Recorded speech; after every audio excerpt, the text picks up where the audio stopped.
Julie Laernos.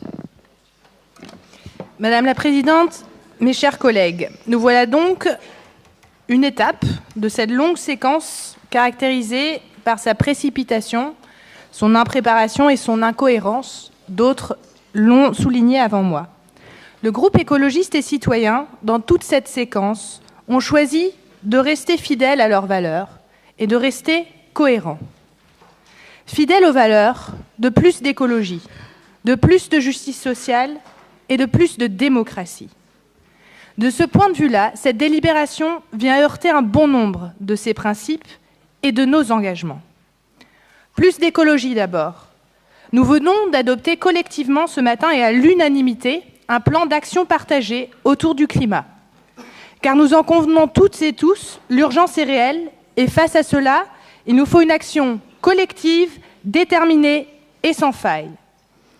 Pour cela, tous les capitaux, publics et privés, doivent résolument être réorientés vers des projets qui font sens et qui contribuent à ces transitions que nous appelons de nos vœux. Sans parler de l'impact de ce projet sur le quartier, la circulation, la non prise en compte de la qualité de l'air, des espaces verts, de la biodiversité. Pour résumer, je citerai Jean Jouzel. Aujourd'hui, il faut se battre contre tous les grands projets absurdes. Nous avons besoin d'autres modèles de développement. D'autant plus que la rénovation est possible. Un contre-projet est disponible depuis plusieurs semaines et élaboré par l'architecte de la Beaujoire, M. Agopian. Certes inabouti, car on ne connaît toujours pas le cahier des charges du FC Nantes, ce contre-projet est chiffré entre 3,1 et 3,7 millions pour la simple mise aux normes UFA 4. Un projet plus ambitieux a également été élaboré par le cabinet Agopian, regroupant un musée, un restaurant, une grande salle de conférence de presse, une fan zone, des espaces pour les associations de supporters et les riverains. Ce contre-projet coûte entre 29 et 34 millions d'euros hors taxes. Là aussi, Madame la Présidente, nous restons cohérents et fidèles à nos engagements. La vraie modernité, c'est bien l'optimisation de l'existant. Sur la question sociale, il me semble, et nous en convenons tous, que le stade de la Beaujoire est un des derniers vrais lieux populaires de notre métropole, où il y a une vraie mixité. Certes, M. Kita pourra s'engager sur un prix accessible aux supporters, mais vu et étant donné le fait qu'on aura coupé tous les liens, supposément, avec le FC Nantes, il pourra, à sa guise, augmenter le prix des tarifs. Sur la démocratie, ce dossier est vicié depuis le départ. D'autres l'ont souligné également, car il n'y a jamais eu de débat sur le postulat de base, celui de la nécessité d'un nouveau stade à un horizon de 10 ans. Cela n'a jamais été démontré, ni étayé par une quelconque étude chiffrée, argumentée. C'est grave. À aucun moment n'ont été analysés les impacts économiques, sociaux, budgétaires et environnementaux d'une telle opération sur le court, le moyen et le long terme.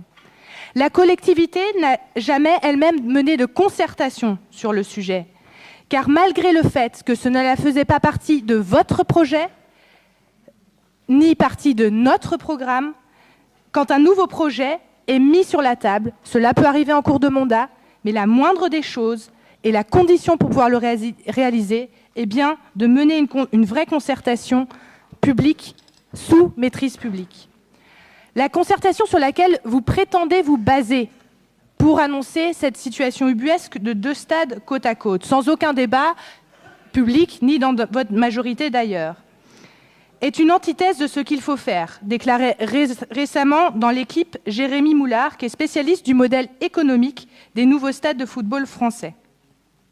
On n'a pas dû suivre les mêmes débats. On a vu les riverains, on a vu les associations de supporters. Ils ne demandaient pas la fin absolue d'un projet urbain. Seulement, ce qui les inquiétait, c'était la manière, la densité. La question du nouveau stade n'a jamais été pris en compte, alors qu'il y avait une forte demande de ne pas accéder au nouveau stade. Enfin, et j'en terminerai là, le postulat du zéro argent public occulte la vérité. La conservation du stade de la Beaujoire sera un coût financier pour la collectivité, car il faudra continuer à entretenir ce stade. De plus, il faudra réaliser des équipements pour accompagner la réalisation du nouveau stade, comme un parking, dont Valdemar-Kita ne veut pas supporter le coût. De plus, Nantes Métropole subira des pertes de recettes car elle ne percevra plus de loyer du FC Nantes. Un hypothétique projet de rugby pourrait voir le jour, nous dit-on, mais à court terme, nous aurons seulement le droit à un stade de foot sans foot. Ces pertes de recettes, si on arrive à la délibération 29 lors de ce Conseil métropolitain, on voit bien que là aussi, la Beaujoire a été retenue pour la Coupe mondiale de rugby, des recettes donc qui auraient été à la collectivité, et là vous proposez que ça soit au privé et à Valdemar-Kita. Mes chers collègues, j'en termine là. Nous avons aujourd'hui le choix ou pas de céder cette parcelle, le choix ou pas de modifier notre plan local d'urbanisme métropolitain. Les élus du peuple que nous sommes doivent avoir leur mot à dire et ne pas rester impuissants face aux grands capitaux privés. Nous avons des moyens d'agir.